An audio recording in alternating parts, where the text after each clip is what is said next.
여러분 안녕하십니까? 열린민주당 주진우입니다.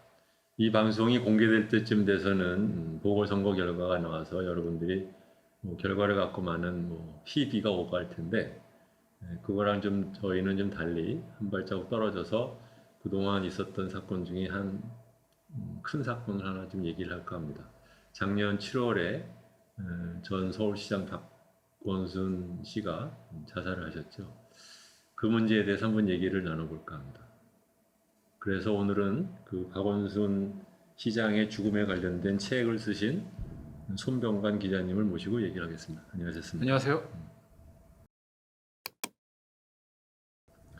이 책 비극의 탄생이라고 하는 책 제목을 달았는데 최근 한 3월 중순에 나왔죠. 이 책은 왜 쓰셨습니까? 음,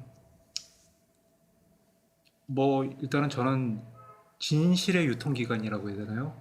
좀 너무 어떤 중요한 사건이 있는데 그거에 대해서 한참 지나고 나서 좀 이러쿵저러쿵 하면은 그것이 좀 무의미하다는 그런 생각이 드는데 음, 가급적이면은 당대에 있어서 중요한 사건에 대한 기록을 하는 것이 기자의 책무라고 생각하고요. 그런 부분에서 너무 늦지도 빠르지도 않은 지금 시점에 하는 게 적절하다고 생각해가지고 책을 쓰게 됐습니다. 그렇지만 이 주제를 갖고 쓰게 된 이유는 뭐예요? 제가 있던 출입처가 이제 서울시청이었고요. 음, 서울시청의 장이 죽어가지고 보궐선거까지 지금 치른 상황인데 음, 굉장히 중요한 사건이고 음, 그렇다면 이 사람이 왜 이렇게 됐는가 음, 알아야 되는데 우리가 알고 있는 정보는 그렇게 충분하지 않다고 생각을 했어요. 음, 그렇기 때문에 유권자들에게 좀 이러한 일이 있었다는 거에 대한 정보를 좀 더 많이 줘야겠다. 음. 그 생각을 해서 책을 쓰게 된 거죠. 선거 전에. 선거 전에 낼 생각이 있었습니까? 책을 쓰겠다는 생각은 원래 없었고요. 저는 음, 기자이기 때문에 계속 기사를 쓰려고 했는데 음, 기사를 좀 쓸 수 없는 상황이 있었고 그 내용을 책에 서술했고요. 음. 그럼에 따라 가지고 좀 연말부터 책을 써야겠다는 생각을 해가지고 준비를 해서 내놓게 됐습니다. 선거 전에 내놓는 게 무슨 의미를 갖는 건가요? 아까 말씀드린 바와 같이 이 시장의 죽음으로 인해서 보궐선거가 이루어지는데 음, 사람들이 왜 이런 선거를 치르게 됐고 이 죽음을 그러면서, 어떻게 바꿔에 대한 정보가 있어야 될 거 아니겠습니까? 근데 그 전에 나온 정보들은 굉장히 파편적이거나 음, 좀 한쪽으로 쏠려 있는 정보들이 많다고 생각을 했어요. 음. 그런 면에서 좀 그런 균형점을 마련해 준다는 뜻으로 이 책을 쓰게 됐습니다. 그래요. 사실 저도 뭐 이 문제를 갖고 뭐 이렇게 깊게 따라간 사람이라고 할 수는 없지만 적어도 현직에 있는 서울시의 시장이 그리고 아마 차기 대권 주자 중에 하나라고 생각할 수 있는 분이 또 뭐 과거부터 인권 변호사로서 유명하셨던 분이 송희롱 사건에 연루되어서 자살까지 갔다고 하면 많은 사람들이 관심을 갖게 마련인데 그것에 비해서는 알려진 내용이 너무 혼란스러웠거나 아니면은 이게 앞뒤가 서로가 안 맞는 부분이 굉장히 많아가지고 도대체 이게 뭐가 어떻게 되는 건가라는 의문을 갖기는 가졌는데 그것을 아마 저만이 아니라 많은 사람들이 여기에 대해서 무슨 찬반 또는 뭐 지금 옹호 뭐 비난 이런 거를 떠나서라도 객관적인 사실 자체가 굉장히 정확하지 않게 정리되지 않은 채 지나간다는 느낌을 들어서 그분의 책이 나오셨다는 걸 보고 저도 한번 읽어봤습니다. 그래서 연락을 드리게 됐는데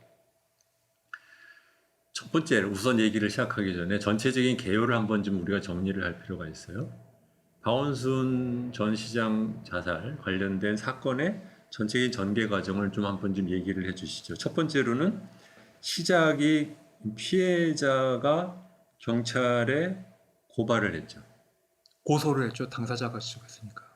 당사자가 하면 고소로 가나요? 네, 그렇습니다. 제3자가 할 때가 고발이 되고요. 네, 그렇습니까? 네. 그래서 경찰에 고발을 했는데, 그리고 나서 이틀, 그것이 4월에 있었는데, 그 다음에 막상 돌아가시고, 뭐 이런 사건이 벌어지면 7월이잖아요. 상당히 시간이 걸렸는데, 그 중간에 무슨 일이 있었던 건가요? 지금은 이제 많이 음, 알려졌는데 이 피해자가 4월에 같이 일했던 시장실의 직원으로부터 좀 예, 어떤 성폭행을 당했다는 그런 사건이 접수가 됐고 그 관련해 가지고 나중에 이제 이 인권위 결정문에 보면 나오지만은 좀 피해자가 그 관련돼 가지고 서울시의 조치에 대해서 굉장히 미흡하다고 판단을 해 가지고 그것에 대한 궁극적인 책임을 시장에게까지 물으려고 했던 것 같아요. 네. 그러면서 그 사건과 더불어 가지고 박 시장과 4년 동안 같이 있었던 일에 대해서도 고소를 하게 되고 그 다음날 시장은 이 산에 올라가 가지고 이제 목숨을 끊게 되는 거죠. 아니, 근데 그걸 좀 더 정확하게 얘기를 하면 제가 알기로는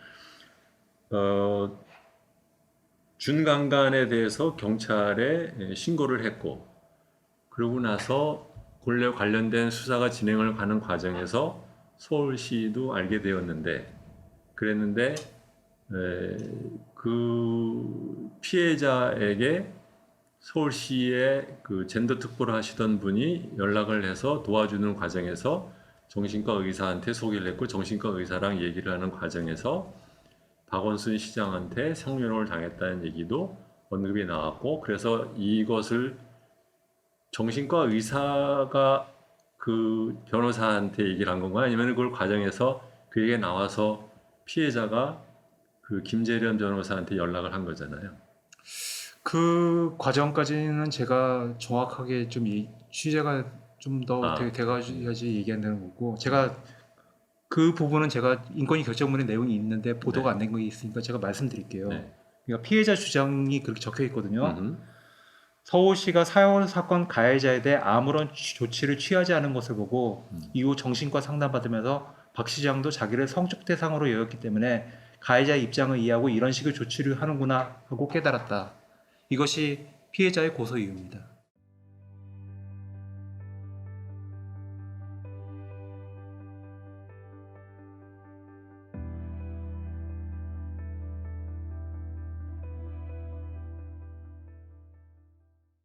근데 그거는 이제 그렇게 고소 이유라고 써 있다는 거고, 네.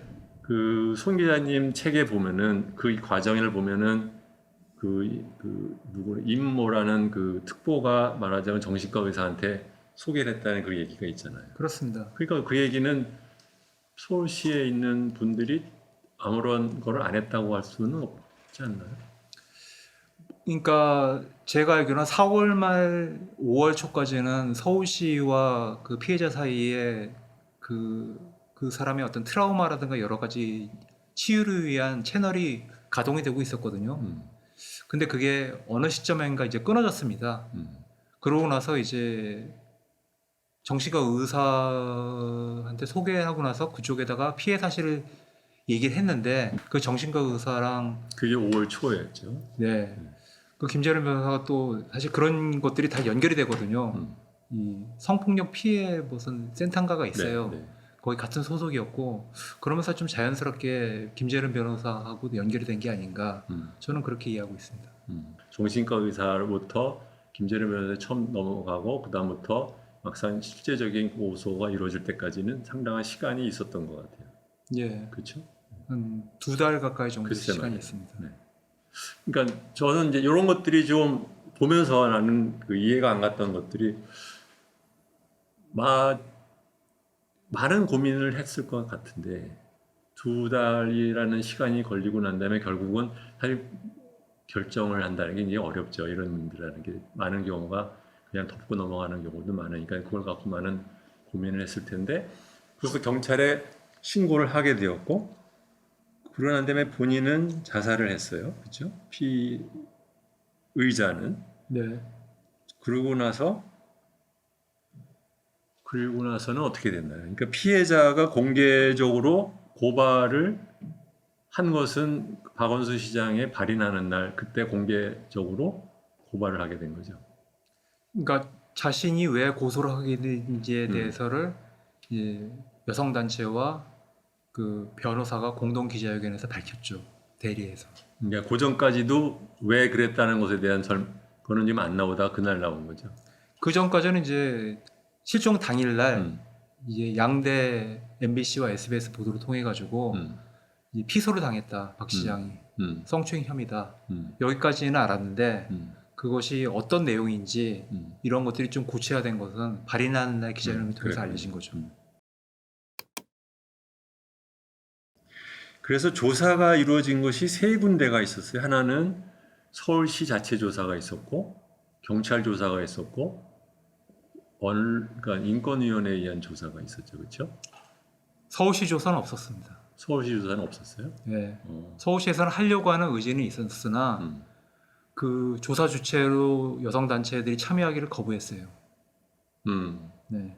그래서 자연스럽게 경찰과 인권위로 넘어가게 근데 됐습니다. 그게 꼭 여성 단체가 참여를 하든 안 하든 정부는 공직적인 기관인데 자기 조직 안에서 그런 일이 벌어졌으면 자기들이 자체적인 조사는 해야 되는 게 맞는 거 아닌가요? 근데 그러려면은 조사에서 굉장히 중요한 부분이 음. 피해자가 가지고 있는 진술, 증거 이런 것들이 어떤 건지 아, 파악을 해야 그렇군요. 되는데 그 한 주체가 그걸 거부를 하는데 음, 조사를 강행할 경우에 음. 그것이 실효성이나 좀 의미가 반감될 수밖에 없는 거죠. 그렇긴 하겠네요. 네. 그래서 경찰이 조사를 했다. 경찰은 무엇을 조사를 한 건가요?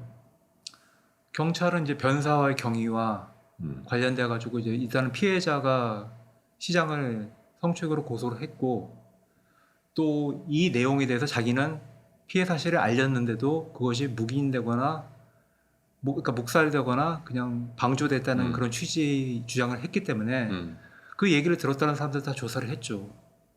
그리고 시장의 변사와 관련해 가지고 그 정황을 알만한 그런 직원들도 역시 조사를 했고요. 그런 결과들이 작년 말에 나왔고 인권위는 또 인권위대로 했고요. 박원순 전 시장 사건 자체에 대한 조사를 한 건가요? 경찰도? 박원순 사건에 대한 조사를 한 거죠. 음. 예. 근데 하려고 하다가 그 본인의 뭐 핸드폰이라든가 아니면 이런 것을 갖다 그 자료 제출을 안 한다고 해서 그래서 그 부분은 조사를 마치지를 못했기 때문에 그걸 그친 거죠.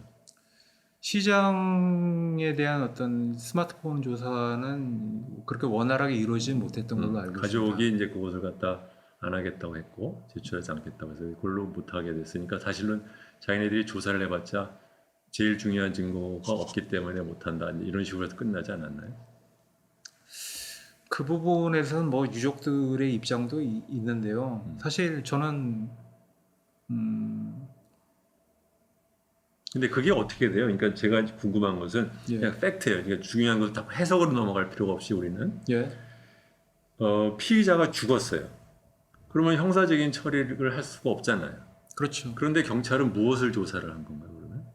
그러니까 뭐 묵인 방조에 관련된 것은 얼마든지 형법적으로 처리할 수 있으니까 조사를 할 수 있다고 하지만 피의자 자신에 대한 피의 사실에 대한 조사는 안 되는 거 아니에요? 불가능한 거. 그 부분도 검증하려고 했던 거죠, 일정 정도. 그래도? 왜냐면은 피해자는 죽었지만은 피해자를 도와줬던 조력자들의 혐의가 제기가 됐기 때문에 그렇군요. 그러려면 피해자가 정말로 실제로 무엇을 했는지에 대한 얘기들도 충분히 알아볼 만큼 알아보려고 하지 않았겠어요? 그 부분에서는 뭐 자, 그러면 이제 우리 같은 사람이 가졌던 질문 중에 하나는 뭐였냐면 피의자 죽은 사람의 핸드폰을 조사를 못 한다고 하는데 사실은 오고 간 게 있을 거 아닙니까? 그러니까는 받은 사람 것만을 봐도 다 나올 텐데 왜 보낸 사람 거를 갖다 찾아야 되지? 라는 생각을 할 수 있는데 그거는 왜 그랬대요? 저는 이제 그 부분이 좀 사람들이 좀 헷갈리거나 오해가 될 수 있는 부분이 있다고 보는데 피해자와 여성단체 쪽에서는 그 박 시장의 스마트폰을 포렌식해야 된다, 들여다봐야 된다는 얘기 굉장히 집요하게 했거든요. 저는 좀 사실 그게 이상했어요. 왜냐, 이 피해자에게 이미 박 시장과의 나눴던 문자 메시지나 이런 건 다 피해자가 가지고 있다고 봐야 되는 그러니까요. 거거든요. 그거는 뭐냐면은 피해자의 주장 플러스 뭔가를 더 들춰낼 만한 그런 필요성이 있기 때문에 그걸 다 보자는 거예요. 시장의 스마트폰 전체를요. 혹시나 다른 추가 피해자가 나올 수도 있고 좀 그런 것들을 찾기 위한 노력이 아니었나 저는 그렇게 생각합니다. 저도 그게 좀 이해가 좀 안 갔어요. 그러니까 조금 얘기를 벗어나는 얘기지만 좋은 예가 우리 당의 이제 후원회장을 하는 손혜원 의원이 과거에 그뭐 투기 뭐 이런 공직을 이용한 무슨 투기 이런 걸로 해가지고 검찰의 조사를 받았을 때 손혜원 의원의 핸드폰을 압수수색을 안 했거든요. 네, 근데 검찰을 가봤더니 안 해도 되더라. 왜냐면 상대방과 오간 거는 상대방 전화기에 다 있으니까. 그랬단 말이죠. 네, 근데 그거와 마찬가지로 왜 박 시장 전화기를 갖고 저렇게 일을 삼나라는 생각은 했는데 경찰 조사 역시 저는 그 포인트는 그거보다는 경찰 조사 역시 박 시장의 전화기를 안 갖고 있기 때문에 조사를 못한다라고 할 때 받은 사람의 전화기를 보면 다 되는 거지 왜 그것 때문에 조사를 못한다라고 했을까 이제 그런 의문이 들었다는 얘기입니다. 예. 그 차이를 좀 명확히 해야 되는데 음. 마치 증거가 전혀 없으니까 이제 시장 스마트폰을 열어야 된다 이런 식으로 좀 약간 호도된 부분이 있죠. 음. 근데 실상은 그렇습니다. 그다음에 시장실 직원들의 묵인 또는 방조에 관한 조사는 어디까지 되고 어떻게 결론이 났나요? 피해자가요 음. 경찰 조사를 몇 회 받았는데 그럴 때 아무개가 이런 대화를 했고 이런 취지 얘기를 했다는 증언을 했어요. 그걸 가지고 그 사람들 일일이 불러내가지고 피해자는 이렇게 주장을 하고 본인께서 만류를 했거나 뭐 이런 행동을 했다는데 맞습니까? 다 물어봤는데 대부분이 그런 것들이 그런 기억이 없거나 그런 없었거나 그런 주장과는 다른 유의 대화가 있었다는 식으로 반박을 하셨어요. 그리고 심지어 대질신문을 하신 분도 있습니다. 대질신문을 했는데 피해자의 주장이 입증될 만한 뭔가가 나온 것도 없었습니다. 피해자의 주장이 뭐였나요? 4년 동안 박 시장으로부터 지속적인 성희롱을 당했고 그런 것에서 본인은 시장실에 나가려고 하고 여러 가지 그런 노력을 했는데 전모를 신청을 했는데 네, 그런 것들이 뭐 시장은 그럴 사람이 아니다 그런 취지의 얘기를 하는 사람들이 있었고 결과적으로 이제 본인 말을 묵살했다는 거죠. 그럼으로써 이제 시장을 오히려 조력을 했다. 근데 거기에 대한 경찰 조사의 결과는 경찰 조사는 그때 조사받았을 때 다 무혐의 나왔어요. 아니 그러니까 그 조사를 받은 결과는 그래서 그냥 무혐의로 끝난 거예요? 끝났습니다. 네. 그다음에 이제 인권위 조사가 시작이 되었어요. 그렇죠? 인권위 조사는 제가 알기로 7월 30일 날 직권 조사를 하겠다고 이제 결정을 했는데 그러고 나서 거의 한 6개월이 지나서 1월 달에 이제 그 보고서가 기자회견을 해서 이제 발표를 했고 보고서 자체가 피해자한테 전달된 건 3월 달이죠. 네. 거기에서도 그러니까 인권위에서 조사를 했을 때 거기에서 피해자의 주장은 크게 보면 두 가지죠. 하나는 박 시장이 자기에게 성희롱을 했고 두 번째로는 박 시장 주변 사람들이 묵인이나 방조를 했고 전보 신청을 갖다 묵살했다. 그 얘기잖아요. 네. 거기에 대해서 지금 인권위는 어떻게 결정문을 냈나요? 이른바 성희롱 부분에 있어서는 두 가지 혐의를 인정했고요. 이 그런 시장실 사람들의 이제 묵인 방조 혐의에 대해서는 뭐 그런 거는 일단 없는 거지만은 뭐 성인지 감수성이 문제가 있는 것 같다 이런 말을 덧붙였죠. 그런 건지는 없었다. 이게 무슨 말이에요, 이게? 제가 이제 그 결정문을 봐야겠는데 어쨌든 경찰의 발표와 동일합니다. 그런 것이 명확하게 문제가 될 수 있을 만한 것들을 자기들도 찾지는 못했어요. 하지만은 그런 반응을 보이는 것이 자기들이 보기에 어떤 뭐 성인지 감수성이 부족으로 보인다. 그런 어떤 가치 판단을 했습니다. 피해자는 그 주위 사람들한테 박원순 전 시장이 자기에게 성적으로 괴롭힘을 가하니까 전보를 해달라고 얘기를 했어요. 그렇게 주장을 했나요?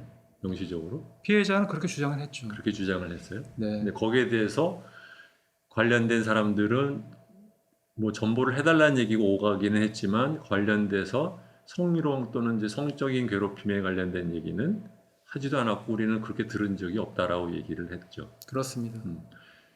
근데 사실 저도 이거는 약간 좀 궤를 벗어난다고 할 수도 있는데 이제 우리 같은 사람이 듣기에는 이제 그렇단 말이죠. 박원순 전 시장이 원래부터 인권 변호사로서 많은 활동도 했지만 그 주변에 모이는 사람들 자신도 남자뿐만 아니라 여자 그 중견 간부들도 있었고 그렇기 때문에 그 사람들이 박 전 시장이 성적인 괴롭힘을 한다라는 얘기를 조금이라도 듣고 그것에 대해서 아무것도 안 할 사람들의 모여있는 그룹은 아닐 거라고 보통 생각을 하잖아요. 다른 그룹보다도. 네. 그래서 그때 초기에 나왔던 주장에서 제가 보기에 개인적으로는 저는 박 전 시장이 성적인 괴롭힘을 할 수도 있을 가능성은 있다라는 것은 열어놓고 있었지만 적어도 내가 듣기에는 거기에 계신 분들이 묵인방조를 했다라는 것은 가장 내가 그 당시에 나왔던 얘기 중에 가장 그 믿기 어려운 또는 이건 좀 약간 좀 지나친 얘기처럼 들린다라고 생각했던 부분이 그거였는데 어쨌든 인권위 조사에서는 그것은 없었다라는 쪽으로 결론을 냈는데 거기에 대해서도 지금 송 기자는 거기에 대해서도 하나를 좀 더 자세하게 반박을 하지 않았다는 것에 대해서 약간 불만이 듯이 말을 하는군요. 근데 이 책에서 제가 보기에는 이건 약간 좀 그렇긴 한데 이 책의 큰 단점이라고 할까는 결함이라고 하나 있다고 하면은 뭐냐면 주로 그 피의자와 피의자 주변 사람들의 얘기만에 의해서 취재가 되었지 피해자 또는 피해자 주변 사람에 대한 취재는 여기 안 나와요. 네. 그러니까 아무래도 그 소위 말하는 어큐즈, 그러니까 비난 또는 의심을 받는 사람들의 얘기만을 듣다 보면 당연히 그런 쪽으로 자기도 모르게 그렇게 바이어스가 생길 수 있는 거 아닌가. 그러니까 나는 자꾸 해석에 좀 얘기를 하지 말고 해석은 나중에 얘기를 하고 현재 인권에 나와 있는 것 가만으로 얘기를 갖다 우선 시청자들한테 먼저 다져놓고 그러고서 넘어갔으면 좋겠어요. 자, 그러면은 그렇지만 인권위에서 조사를 한 결과 인권위는 제가 알기로는 약 9명이 6개월에 걸쳐서 조사를 해서 이분들이 이제 압수수색을 한다든가 아니면 이런 식의 그거를 할 수 있는 권한은 없지만 관련된 사람들이 뭐 특별하게 무슨 뭐 조사에 불응을 하거나 뭐 이러지는 않았던 걸로 아는데 그 결과 인정을 했다는 그 두 사건, 그러니까 소위 말하면 저는 이제 성희롱이라는 표현을 안 씁니다. 성적 괴롭힘이라는 게 맞다고 생각하는데 성적 괴롭힘을 했다라고 인정을 한 것이 무엇이었죠?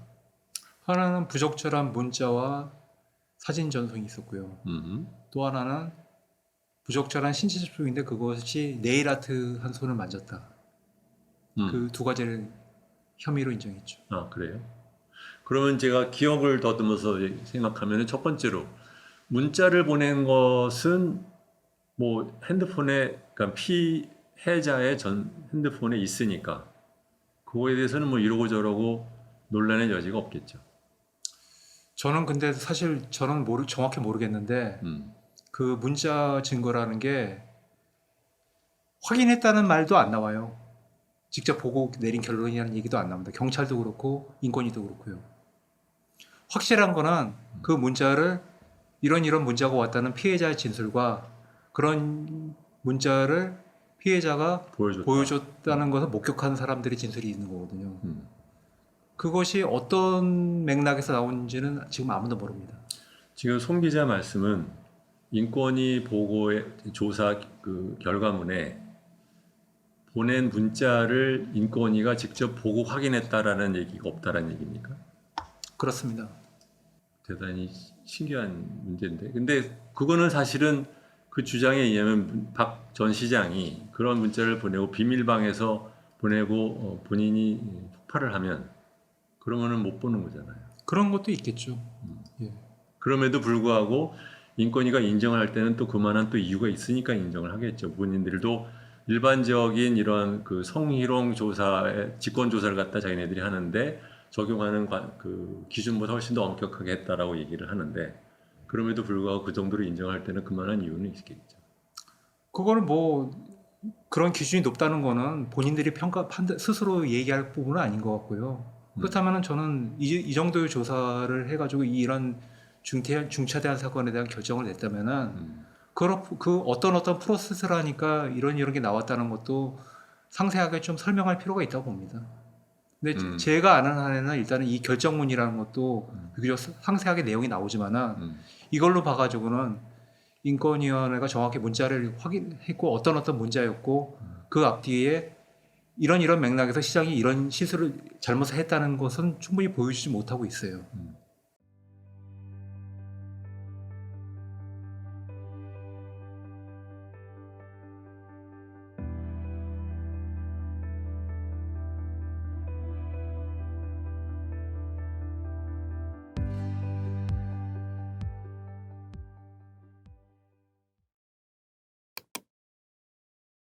그 다음에는 네일 아트에 관련된 얘기는 이게 무슨 얘기였나요?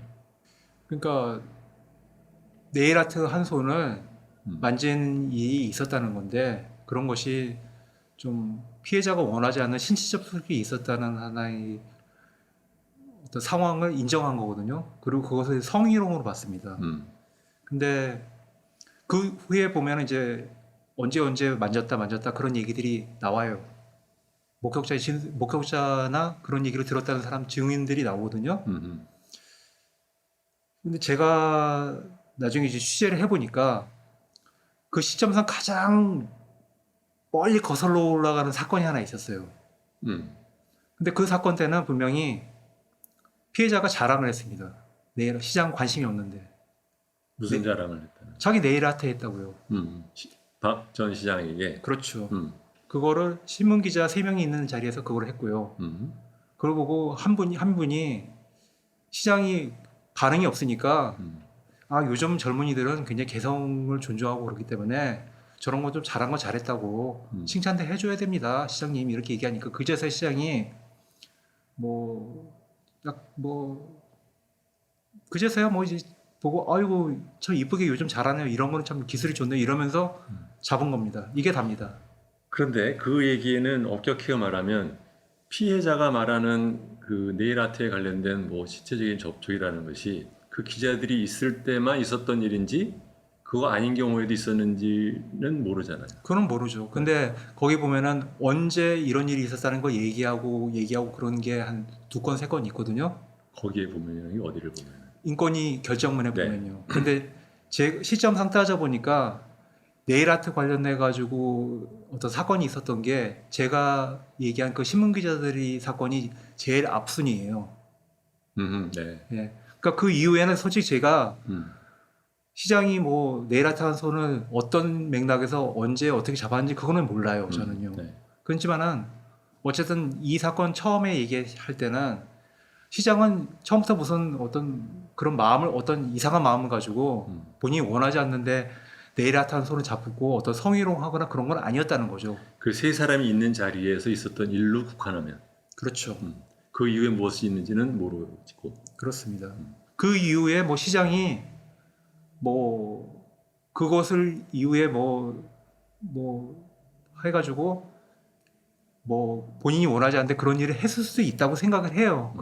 그 확실하지는 하지만은 시장이 처음부터 무슨 어떤 이상한 마음을 품고 네일 아트 한 손에 관심을 보이거나 그런 것 분명히 아니었다는 거죠. 거기에 대해서 인권위가 인정을 하게 된 근거는 무엇이었나요? 그런 행위들이 그 신문 기자 사건은 인권위가 모르고 있었고요. 아하. 네, 인권위가 조사를 안 했습니다. 못했습니다. 그 이후에 나온 것들을 보고 이런 진술에 대해서 그럼 인권위가 지금 인정했다는 네일 아트에 관련된 신체 접촉은 그 이후에 있었던 일을 갖고 하는 얘기다? 그렇죠. 근데 저는 그것에 대해서 인권위는 인정을 할 때 본인의 주장만으로 인정을 하지 않고 거기에 관련된 증인이 있을 때만 인정을 했잖아요. 그렇죠. 그러니까 이 경우에는 그럼 다른 증인이 그렇게 했다라는 얘기를 들었다는 얘기인가요? 그렇죠. 그 부분은 인정한 거죠. 예. 이것도 사실 좀 인권위 그 결정문을 저도 지금 그런 느낌은 좀 들어요. 그러니까 뭐냐면 어떤 걸 인정을 할 때는 일종의 육하 원칙에 따라서 언제 어떻게 무엇을 뭐 이런 식의 얘기가 좀 구체적으로 있어야 되는데 예. 나중에 판단 나올 때도 그렇고 너무 대략적으로 서술을 해서 읽은 사람으로서는 그렇게 결정을 내리셨나 보다까지는 알지 아 정말이네 이렇게까지 말하자면 읽으면서 저절로 고개가 주걱거리게 그렇게 돼 있는 그 문화는 아니더라고요. 이제 그런 것이 이제 이런 문제를 갖다 일으키는 것도 좀 있는데 그건 뭐 인권위 조사서의 어떤 특징인지도 모르죠. 피해자는 주장을 했는데 인권위가 인정을 하지 않은 것들이 있죠. 그렇습니다. 네, 그것들은 뭐예요? 이를테면은 셀프 카메라 찍을 때 신체를 밀착했다. 그런 부분이 있었고, 본인이 원하지 않는데 무릎에 상처에다가 호해주면서 입술을 접촉했다. 그리고 내실에서 포옹을 강요했다. 그리고 포옹을 뭐, 요구했다. 네, 안아달라고 했다. 그리고 뭐 혈압 체크를 하면서 성희롱 발언을 했다. 자네가 뭐 그 체크를 하면은 뭐 혈압이 오른다, 너무 뭐 어떻게 이런 오른다 얘기. 이런 얘기했는데 이런 부분에 대해서는 그것이 사실로 특정하지 않았죠. 두 사람만의 오간 얘기고 그것을 갖다 입증해 줄 수 있는 주변 관계자라든가 아니면 증거가 없기 때문에 그거는 본인의 그 주장 또는 본인의 진술로만 인정을 하고 그것이 사실인지는 모른다 이렇게 된 거죠. 그렇죠. 그리고 오히려 그 사실 인권위 결정문에서 제가 좀 고약하게 느낀 부분이 피해자에게 불리한 얘기들이 있었는데 그런 부분에 대한 얘기들은 많이 다 빠져버렸어요. 피해자에게 불리하다는 게 무슨 뜻이에요? 피해자의 원래 주장이 사실로 보기 어렵다는 그런 반증들이 꽤 있었는데 이런 부분에서 피해자가 그 부분에서는 인정하지 네. 않았는데 인정을 안 할 때 예. 두 사람 사이에 오간 얘기고 그것을 갖다 입증할 수 있는 추가적인 증거가 없기 때문에 인정을 안 한다라고만 했지. 예. 네. 왜 인정이 안 됐는지 거기에 그 얘기에 반박할 수 있는 것에 대한 정황에 대한 얘기는 없다. 이제 그 얘기인 거죠. 그렇죠. 예. 그거가 인권위의 직권조사 결정문에 넣어야 되는 건지 내가 잘 모르겠는데 왜 그렇게 했을까요? 그렇게는 말하지 말고 네네. 손 기자 생각하기에 소위 말하면 그것을 반박에 해당되는 증거가 뭐가 있나요? 예를 들어 가지고 셀카 밀착 접촉 같은 경우는 그것이 사실 셀카를 찍는 일이 꽤 있었거든요. 자, 그 셀카 찍은 사진들은 다 어디 갔어요? 셀카 찍은 사진이 한 4건이 있었는데 그거를 제출을 했어요. 피해자가 제출을 했는데 그것들이 이제 보통 찍으면은 셀카 찍으면 전신이 나오지는 않잖아요. 포인트는 셀카를 찍을 때 지나치게 신체적으로 접촉을 했는데 예. 찍은 사진만으로는 모른다. 그렇죠. 네. 예, 그렇게 했는데 그 한 4건 정도 사진은 제출했는데 그 중에 한 건은 2018년 5월 14일 날 셀카가 있거든요. 근데 그날이 어떤 날이냐면 시장이 삼선에 도전하기 위해 가지고 시장이 직무가 정지가 돼요. 네. 그래서 시장실을 떠나야 돼요. 그러고 나서 마지막으로 기념해서 찍은 사진이에요. 그리고 그날 시장 그 피해자가 시장에게 손편지를 씁니다. 손편지에 어떤 내용이 있느냐? 시장님께서 재미있는 농담을 해주시는 것과 셀카 찍는 일들을 한 달 동안 못한다고 생각하니 너무너무 아쉽고 슬퍼요. 그 사진이 사실 제가 알기로는 시점상 가장 마지막으로 찍은 사진이거든요. 그러니까 인권위 제출한 네. 사진 증거로는요. 근데 본인이 그런 불쾌감을 많이 느끼고 그런 문제의식을 가지고 있었다면 편지에 그런 표현을 쓸까요? 저는 얼마든지 쓸 수 있다고 생각해요. 왜 쓰죠? 왜 쓰죠라는 게 저는 이런 문제를 갖다 그런 식으로 왜 쓰죠 이런 식으로 말하는 건 굉장히 부적절하다고 생각해요. 그러니까 왜 쓰는지는 그 사람만이 아는 거예요. 그러니까요. 근데 그걸 갖고 왜 쓰죠 이런 식으로 할 필요는 없다고 생각해요. 그러니까 제 얘기는 뭐냐면은 피해자가 그런 편지에 그런 표현을 쓴 목적이 있을 거라는 거죠. 직장을 다니면서 상사로서 일해 보신 적이 있으신가요? 네. 그 사람들의 인사과 그 사람들의 그 생사 여탈에 해당되는 굉장히 많은 권력을 누려 보셨나요? 제가 가지고 있을 만큼의 그런 거는 누렸습니다. 직원들은요, 제가 사장을 해봤잖아요. 차장을 하면서 가장 느끼는 게 직급이 올라갈수록 느끼는 가장 하나가 큰 게 뭐냐면 직원들이 저한테 거짓말을 해요. 마음에 없는 거짓말을. 근데 그 사람들이 왜 할까요? 잘 보이는 내가 권력을 갖고 있기 때문에 나한테 거짓말을 하는 거예요. 그 거짓말에는 그러니까 거짓말이 나를 속이는 거짓말이 아니라 저한테 듣기 좋은 말을 굉장히 많이 하게 되는데 그 말을 다 믿으면 안 돼요. 가뜩이나 서울시장이 서울시에 있는 구급 직원과의 관계에서 구급 직원이 뭐를 했느냐고 쓴 이렇게 저렇게 그렇게 들어가기 시작하면 그거는 좀 안 된다고 저는 생각을 해요. 어쨌든 그건 이제 네. 그 얘기까지 하고 그 다음에 넘어. 다른 것들 역시 마찬가지로 특별하게 무엇을 갖다 그 소위 말하면 입증할 수 있는 추가적인 것이 없었기 때문에 그것은 이제 기각이 되었다. 기각이라기보다는 인정을 안 했다. 네. 그런 얘기죠. 또 뭐가 있나요? 그 무릎에 호해달라고 하면서 이제 그거는 접촉한 거. 음. 그것도 그거 들은 사람이 있는데요. 아, 피해자가 먼저 해달라고 했습니다. 그거는 이제 반박에 해당되는 것을 들은 사람이 있다는 얘기죠. 그렇죠. 예, 그 사람은 인권위에 가서 조사를 받았나요? 받았습니다. 그래서 그 사람은 그렇게 진술을 했는데 네. 그 문제에 대해서는 인권위는 어쨌든 간에 본인이 먼저 얘기를 했다라는 것을 상관없이 어쨌든 그 행동은 있었다라는 것을 인정한 거죠. 거기에 대한 판단 자체가 없었던 것 같은데요. 근데 그렇게 말하면 거꾸로 그 직원이 그렇게 먼저 요구를 해서 그러니까는 목격자인가요? 아니면은 뒤에서 들은 사람인가요? 두 사람을 등지고 그런 대화를 들었습니다. 들었다는 거지. 네. 그러니까 그 사람 얘기는 박 전 시장이 실제로 입수를 됐는지 안 됐는지는 모르잖아요, 그 사람도. 모르죠. 네. 그러니까 요청을 했으면 그러면 박 시장이 입수를 되는 것은 그것은 괜찮다는 얘기냐? 아니 그거는 사실 저도 사실 그런 경험 없어서 모르는데요. 해달라는데 응해주면은 닿을 수도 있고 안 닿을 수도 있는 거잖아요. 그게 중요한 문제는 아닌 것 같은데요. 중요한 문제라고 저는 생각해요. 예, 알겠습니다. 왜냐하면 부적절한 행위면 그것은 문제가 될 수 있는 거죠. 그 자체로서는. 그 다음에 이제 이외에 인정하지 않은 것들이 또 뭐가 있나요? 이게 내실에서 안아달라고 했다는 거. 그것도. 두 사람만의 얘기지 다른 사람이 들은 사람이 없고 확인할 수 없으므로 인정하지 않는다. 네. 뭐 진술에서 좀 장소 같은 거 바뀌는 문제도 있고요. 좀 약간 진술의 일관성에 대한 문제 의식도 있었던 것 같습니다. 무슨 근거로 그렇게 얘기를 해요? 찾아보면은 피해자가 처음에 얘기할 때는 내실에서 이런 걸 했다고 하고 그로부터 한 1년 정도 지나고 나서 피해자로부터 들은 어떤 참고인은 피해자 말이 박 시장이 서재에서 스킨십을 시도했다 이렇게 나오거든요. 내실이랑 서재는 다른 공간입니다. 예, 시장실 안에서요. 그리고 이 진술이라는 게 제3자가 그렇게 진술한 게 있어요. 그렇습니다. 예, 그리고 이 진술이라는 게 고소에 임박한 시점으로 갈수록 굉장히 또렷해집니다. 그러니까 예전의 진술은 힘이에요. 당대의 진술은. 그건 얼마든지 그럴 수 있죠. 그럴 수도 있다고 봅니다.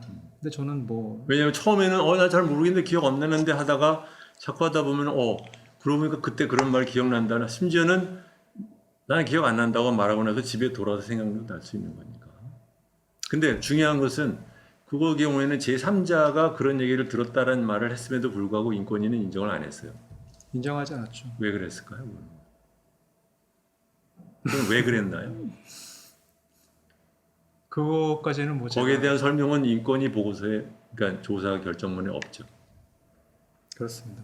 그러니까 저도 이 결정문을 보면서 자꾸 나오는 얘기인데 이러이러한 판단을 했다라고 할 때 그 판단의 근거가 무엇인지를 좀 더 명확하게 서술을 해놨으면 깔끔하게 끝날 것 같은데 그렇지 않고 결정을 하니까 읽으면서도 조금 애매하다 이제 그런 느낌은 저도 좀 받았습니다. 자, 전체적으로 손 기자는 이 인권위 보고서에 대해서 어떻게 평가하십니까? 냉정하게 얘기하면 최선을 다했다고 봐요. 예, 하지만은 그러니까 제가 얘기하는 거는 사실 이 59쪽짜리 결정문이 공개되리라고까지 예상하고 썼는지 모르겠거든요. 근데 그 서분들이 공개하려고 내세운 거는 이제 한 두세 쪽짜리 이제 언론 발표문인데 인권위로서는 그 발표문이 이렇게 나갈 경우에 이런 이로 해석될 거라는 거를 다 염두에 두고 그걸 썼을 것인데 그런 면에서 보면 굉장히 무책임한 발표문을 내는 거죠. 네. 피해자 쪽의 주장으로 굉장히 해석되기 쉬운 쪽의 발표문을 낸 거죠. 잠깐 여기서 손 기자께서 인권위의 이런 직권조사에 의한 결정문을 다른 케이스도 보신 적이 있습니까? 저는 이제 어떤 성비위 관련해 가지고는 처음입니다.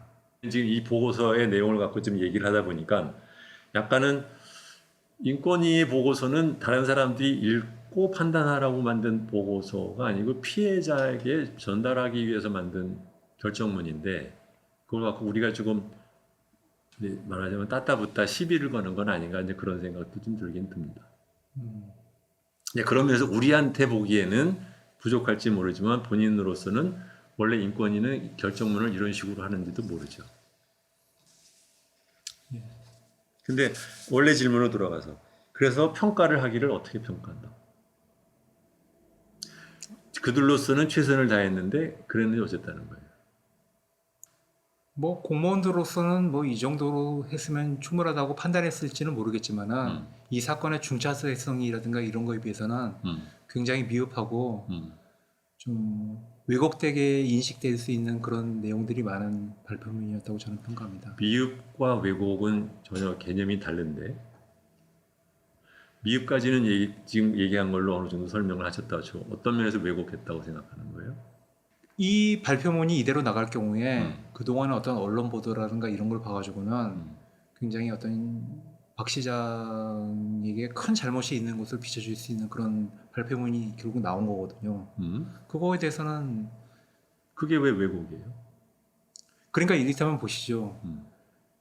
저는 책에서 12가지 혐의를 했었는데 나중에 책에서 보면 이 중에서 문제 삼을 거는 저는 한 가지 정도밖에 없었어요.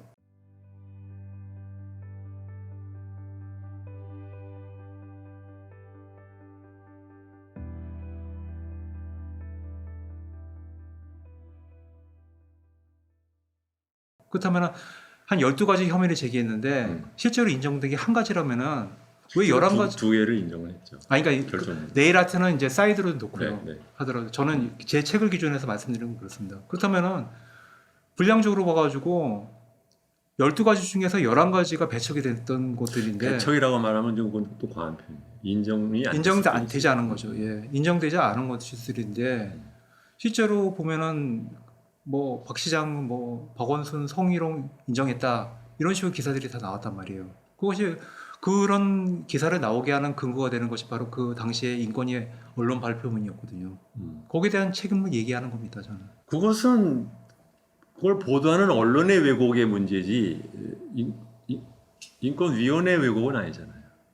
우리나라 언론의 문제 중에 하나가 발표 저널리즘도 있거든요. 뭐냐면은 좀 애매한 사건, 그런 사건들은 스스로 노력해가지고 이제 취재하는 어떤 그런 탐사 저널리즘보다는 그냥 국가기관에서 뭐라고 얘기했더라. 뭐 열린민주당 주진영 최고위원이 이렇게 얘기했다. 그거 자체는 팩트죠. 근데 거기에 대한 검증이라든가 이런 것들도 같이 이루어져야죠, 사실. 근데 그런 거는 굉장히 게을리하게 되는 경향이 있는데 그런 것들에 대해서 굉장히 편승하게 말씀드릴 수 있는 그런 언론 발표문이 나왔다는 거죠. 책을 쓰실 때는 이 인권위원회의 결정문을 보지 못한 상태에서 저술을 하셨죠. 그렇습니다. 기초가 됐던 것은 언론 발표를 했던 2장짜리인가 3장짜리인가 그걸 보고 하신 거잖아요. 네. 거기에 그 발표문에 저는 그걸 제가 못 봤기 때문에 지금 여쭤보는 건데 피해자가 주장한 여러한 뭐 12개가 됐든 뭐 이것 중에서 일부만 인정했다라는 표현이 있습니까? 아니면 그냥 흥미로움이 있었다는 걸로 인정한다 이렇게 됐나요? 인정하지 않은 부분에 대한 서술은 굉장히 간략하게 이루어집니다. 인정한 것에만 있고 인정하지 않은 것은 별로 없다.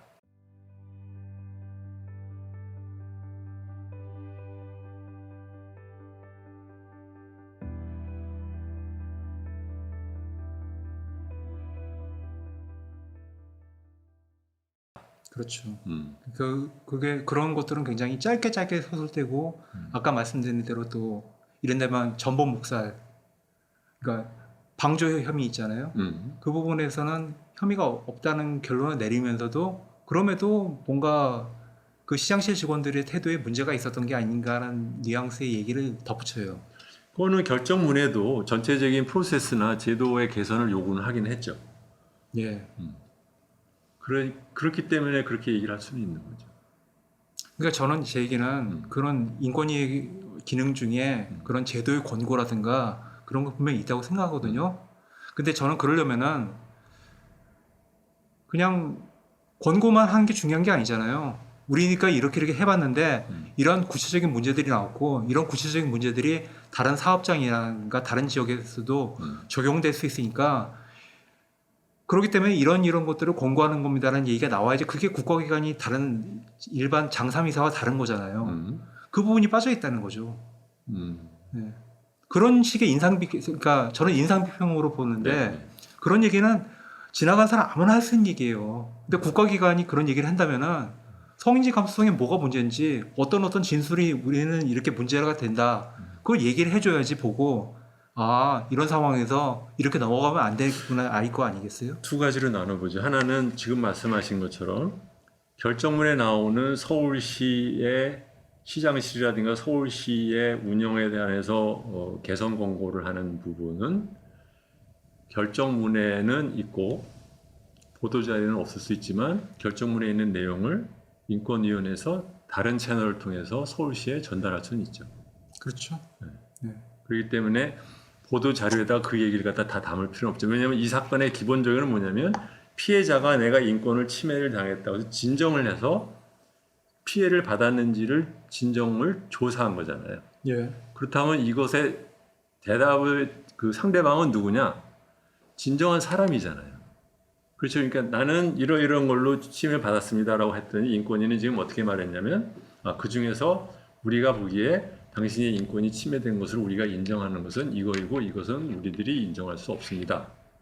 라는 거를 보내주는 거잖아요. 예. 그러니까 저는 내 포인트는 뭐냐면 이 결정문은 모든 사람이 다 보고 모든 사람이 인정할 수 있을 만큼 엄밀하게 만드는 보고서가 아니라 피해자와의 응답이고 두 번째로는 이 응답에는 사실은 많은 부분은 피해자의 보내기 전에 아무런 말도 없다가 떨렁 결정문을 보내는 것이 아니라 많은 얘기가 오갔을 거라는 거죠. 그렇기 때문에 이 보고서를 보는 눈을 피해자에 대한 대답이지 전 세계를 상대로 하는 공포문은 아니다. 그런 면에서 공표문으로서의 그 정확성이 엄밀성이 떨어진다라고 비판하는 것은 조금 좀 무리한 요구 아닌가 이런 생각도 들거든요. 예. 그렇게 보실 수 있습니다.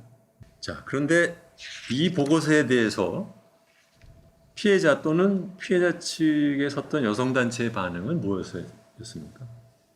뭐 본인들의 어떤 주장이 일부라도 인정받았다는 거에 대해서 일단은 굉장히 환영하는 반응들이 나왔고요. 근데 제가 좀 안타까운 부분은 거기 부분은 사실 저도 계속 말씀드리다시피 피해자에게 불리한 내용도 있었거든요. 그 부분에서 이렇게 나왔으면은 본인들이 이제 7월에 떠들썩하게 기자회견을 해서 한 얘기가 있으니까 나는 그렇게 생각하지 않는다. 왜 인권위원회에서 이런 것들은 받아들이지 않았다. 그러면 거기에 대해서 분명히 반박을 하거나 뭐 그럼에도 이렇게 할 수밖에 없다는 걸 사후에라도 설명이 있어야 되는데 그런 부분은 하지 않았어요. 저도 그게 솔직히 저도 이 인권위 결정문을 읽고 난 다음에 첫 번째 드는 생각 중에 하나가 그거였어요. 그러니까 피해자가 여성단체와 변호사를 통해서 작년에 주장했던 거는 뭐 상당히 어마어마한 것들도 있었는데 결정문에 보면 물론 이제 자기네들이 다 밝힐 수 없기 때문에 인정 못한다는 것이 기본 취지는 하더라도 상당 부분은 인정을 못 받았는데 그렇다고 하면은 상당히 불만족스러울 수도 있는 결정문일 것 같았단 말이죠. 근데 그래서 제가 찾아보니까 거기에 대해서 특별하게 뭐 만족스럽지 못하다, 뭐 이런 것은 뭐 미흡하다 또는 뭐 부실했다는 식의 반응은 또 없더라고요. 네. 그게 좀 이상하게 들렸어요. 뭐 저는 뭐 그러니까 흔히들 말하는 이제 이거는 저도 뭐 페이스북에도 약간 언급을 했는데 성폭력을 했느니 성추행을 했느니 그다음에 이제 성희롱 저는 성희롱 안 좋아하니까 자꾸 이제 성적 괴롭힘이라고 하는데 성적 괴롭힘을 했다 이제 여러 가지가 있었는데 인권위의 그 결정문은 성적 괴롭힘은 일부 있었다. 로 끝났단 말이죠. 예. 그리고 그 보고서에도 특별히 성폭력 또는 성추행이라는 표현이 없어요. 그 눈에 가장 띄었던 것이 그건데 네. 거기에 대해서 상대방 쪽에서 또는 피해자 쪽에서는 일부 인정받은 것에 대해서 상당히 고무라는 표현은 좀 적절하지 않고 그냥 그대로 수용하는 태도를 보여서 예. 조금 좀 의아했다 그런 생각이 좀 들기는 들더라고요. 그래서 예를 들면 그 최근에 3월달에 했던 그 기자 그 회견에서 그러니까 일부에서는 그 기자 3월 17일에 있었던 기자회견이 손병관 기자가 이 책을 낸다는 것이 뭐 촉발하지 않았냐 이런 식으로 얘기를 하는데 그것이 사실인지 아닌지는 모르지만 거기에서 뭐라고 했냐면 이 보고서에서 성추행이라는 표현은 쓰지 않았다. 그렇지만 큰 넓은 의미에서의 성희롱 중에는 성추행도 포함되므로 성추행을 인정한 거라고 본다. 이렇게 얘기를 했단 말이죠. 근데 저는 그 말을 들으면서 거꾸로지. 성추행이라는 말이 훨씬 더 센 건데 그걸 갖다 굳이 인권위에서 말을 안 했다는 뜻은 성추행이라고 볼 수는 없다라는 뜻을 표현한 것이 아닌가. 저는 그렇게 생각이 들었는데 근데 본인들이 처음에 말할 때 성추행했던 것에 비하면은 상당히 영어로 표현하면 마일드하다고 그럴까? 완곡 또는 뭐 일부 인정이 된 것에 대한 반응이 그걸 갖다 뭐 넓은 의미로서의 성추행이 성희롱에 포함됨으로 인정한 거랑 같다로 받아들인다는 식의 반응은 조금 의외였습니다. 자, 이제 마무리할 때가 되었는데 손병관 기자가 보기에 이 사건을 둘러싼 언론 보도에서 가장 큰 문제는 뭐라고 생각하세요?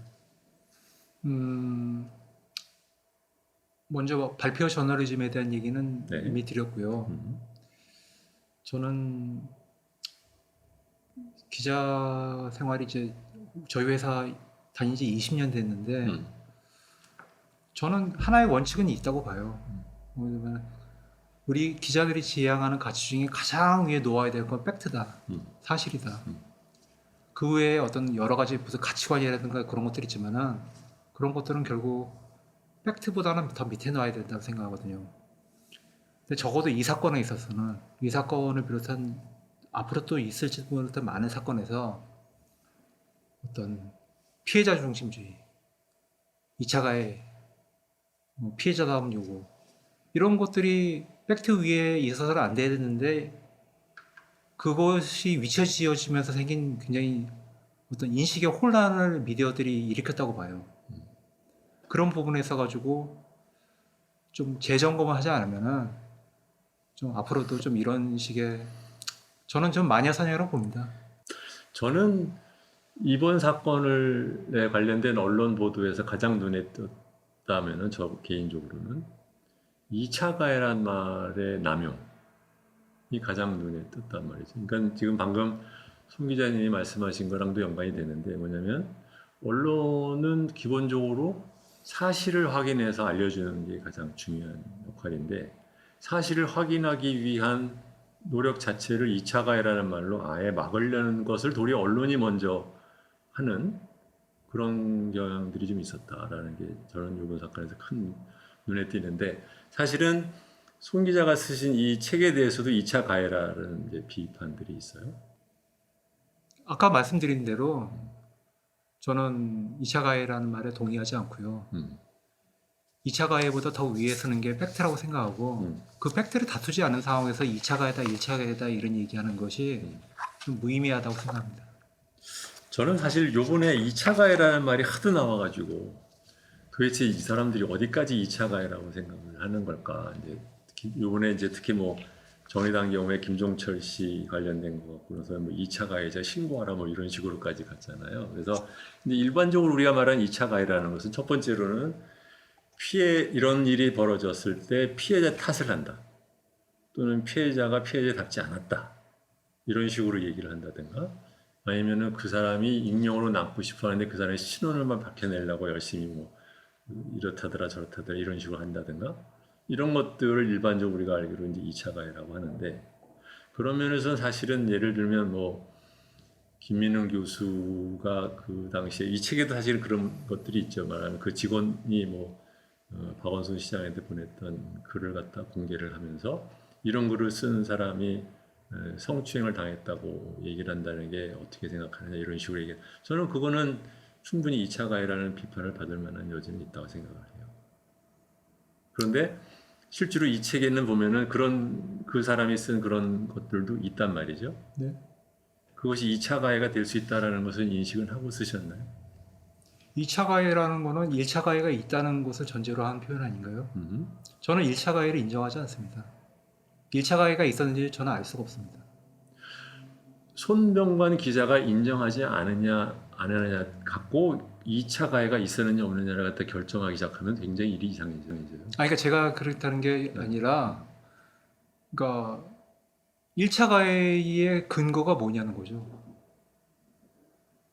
그러니까 사회에서는 그러니까 1차 가해가 있었기 때문에 2차 가해를 하면 안 된다는 그 얘기를 하는 얘기는 지금 거잖아요. 손병관 기자는 박원순 전 시장에 의한 성적인 괴롭힘이 있었다는 걸 인정하지 않는다. 그 얘기인가요? 그런 근거가 없거나 굉장히 빈약하다. 개인적인 생각은 그렇다는 거죠. 제가 취재한 결론입니다. 그러면 만약에 어떤 사람이 미투에게서 누구를 고발을 했어. 근데 아직은 뭐 판결이 나지 않았어. 그랬는데 그렇기 때문에 1차 가해가 있었는지 없었는지는 모르는 상태에서 그렇게 얘기를 하고 나온 사람이 사실은 알고 보니까 평시에 품행이 방장하지 않았다. 이런 식으로 말하는 것은 1차 가해가 확정되지 않았기 때문에 2차 가해가 아니다. 구체적인 케이스를 좀 들여다봐야 될 것 같은데요. 저는 뭐 어떤 사람의 품행을 얘기하거나 그런 거랑 또는 마찬가지로 그러한 사건이 실제로 있었는지 없었는지는 모르는데 근데 그 사람이 이렇게 편지를 보낸 걸 보면 아직 1차 가해가 확실하지 않은데도 그런 걸 얘기하는 거 그러면 2차 가해가 아니다? 그거는 아니지 않나요? 아까 케이스에 따라 달라진다고 말씀드렸는데 저는 2차 가해라고 지칭되는 것 중에 일부는 그 가해자로 지목된 사람의 방어권 행사도 있다고 봐요. 저는 그것도 인정을 해야 된다고 봅니다. 방어권을 할 때 그러니까 이런 거죠. 그러니까 방어권은 그 사람이 어디서 행사를 하느냐라는 거죠. 왜냐하면 기본적으로는 예를 들면 이제 예를 들어 봅시다. 지금 현재 한참 시끄러운 게 미국의 뉴욕 주지사인 이제 쿠오모 주지사에 대해서 그 사람이 성적인 괴롭힘을 했다라는 그 얘기를 하고 나온 사람들이 있었어요. 그래서 이제 미국에서 이제 한참 시끄러운데 그 사람이 한 행동이라고 말하는 내용은 지금 박원순 시장이 했다라는 행동에 비하면 뭐 질적으로 훨씬 더 심각한 행동을 했고 거기에 관련된 사람들이 여러 명이 지금 나왔어요. 초탄 제가 알기로는 7명이 나와 있는데 그것에 대해서 쿠오모 주지사 쪽에서 우리는 그렇게 안 했다. 혹시 그쪽에서 기분 나쁘게 받았을지 모르지만 그런 투수를 한 거 아니다. 라고 얘기를 했지만 그렇다고 해서 그 사람들이 그 여자가 평시에 무슨 뭐 했다든가 나한테 뭐 이런 걸 했다든가 이런 얘기는 안 하거든요. 심플리 그냥 단순히 나는 안 했다라는 말을 하지 상대방의 신뢰에 대해서 공격하는 스테이트먼트 그 원사는 제3자가 하는지는 모르지만 본인이 하지는 않아요. 그렇기 때문에 방어권 행사라고 표현하는 것은 본인의 경우에 방어권 행사는 얼마든지 할 수 있지만 그걸 2차 가해라고 말할 수 없기는 하지만 제3자가 났을 때는 그것은 2차 가해라고 할 수 있는 거 아닌가요? 저는 제3자 입장에서 뭐 가해자와 피해자라는 분들의 양쪽의 얘기를 들어보고 그거에 대해서 제 나름대로 결론을 내린 겁니다. 쿠오모 주지사의 경우에는 제가 뉴욕타임즈에 이거에 관련된 기사를 찾아보니까 거의 200몇 개가 나오는데 그 중에는 이 사람들의 신빙성에 또는 이것을 부정하는 표현을 하는 사람들이 있다라는 것에 대한 보도도 있지만 그 어디에도 2차 가해라는 게 이제 결국은 뭐 서양에서 온 말이기 때문에 영어로 말하면 이제 세컨더리 빅티마이제이션인데 그 표현 자체가 없어요. 무슨 말이냐? 이 사람은 이렇게 주장했다. 이 사람은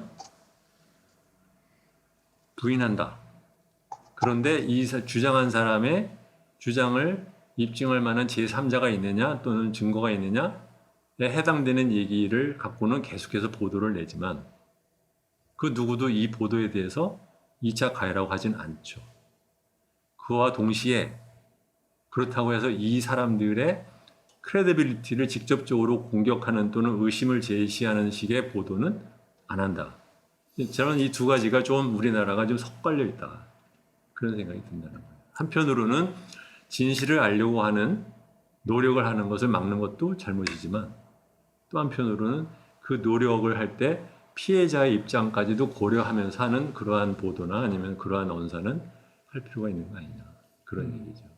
일단 2차 가해라는 것 자체가 정의가 우리나라에서 좀 불명확하다는 건 동의를 하고요. 그거에 대해서는 지금 좀 사회에 어떤 공론을 모아야 될 그 필요는 분명하다고 봅니다.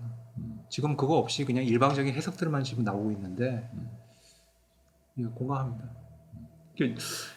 뭐 성폭력이라는 용어도 우리가 지금 과도하게 남용을 한다라는 생각이 제 개인적인 생각이지만 또 한편으로는 2차 가해라는 표현 역시 과도하게 남용한다는 생각은 저도 같이 하고 있어요. 그렇지만 그렇다고 해서 지금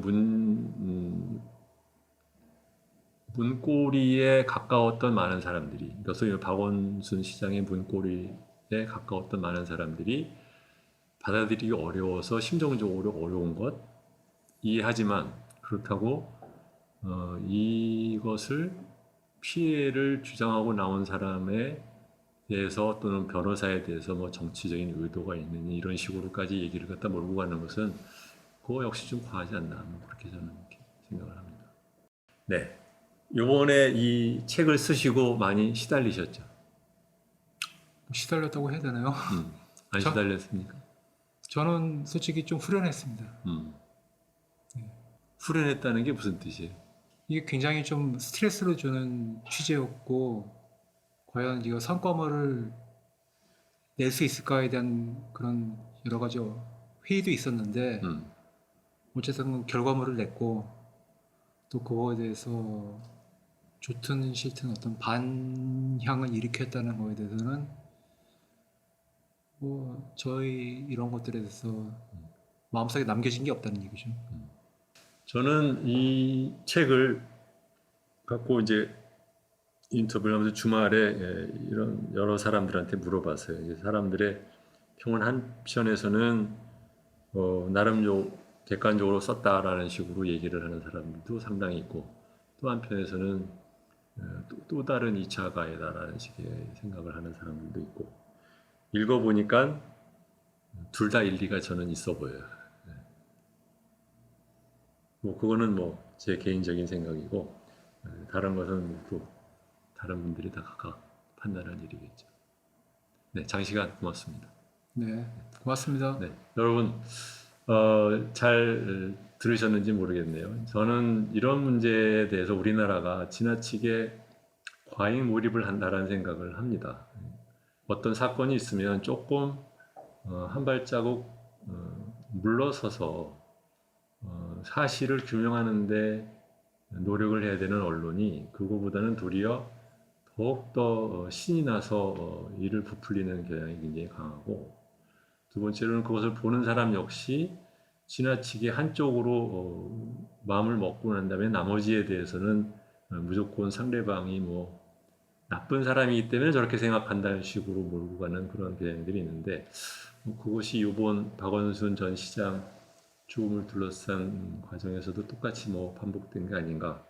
그렇지만 그래서 평시 항상 뭔가가 좀 깨름직한 마음을 갖고 있었는데 이번에 솔직히 저는 인권위의 결정문과 손 기자의 책을 보면서 나름 개인적으로 정리를 했다고 저는 생각을 합니다. 제가 어떻게 정리를 했는지는 뭐 중요한 것이 아니니까 여러분들도 글쎄요, 여러분들이 저처럼 이 책을 읽어보고 또 그다음에 인권위 결정문까지 읽어보실 분은 굉장히 드물겠죠. 인권위 결정문 자체가 이렇게 일반 대중한테 열려진 것이 아니라서 그것이 꼭 저는 좀 아쉽습니다. 이런 문제는 정부가 기껏 국가 돈을 들여서 한 것이면 공개를 하는 게 맞다고 생각을 하는데 뭐 그거는 뭐 이 자리에서 다룰 건 아니지만 나름 이것이 태산명동 서일필인지 죽음만이 남는 사건인지 뭐 이런 것은 또 좀 더 시간이 지나고 나서야 드러나지 않을까 그렇게 생각합니다. 여러분들은 여러분대로 판단하고 싶으시면 여러분들은 찾아보시기 바랍니다. 네, 안녕히 계십시오.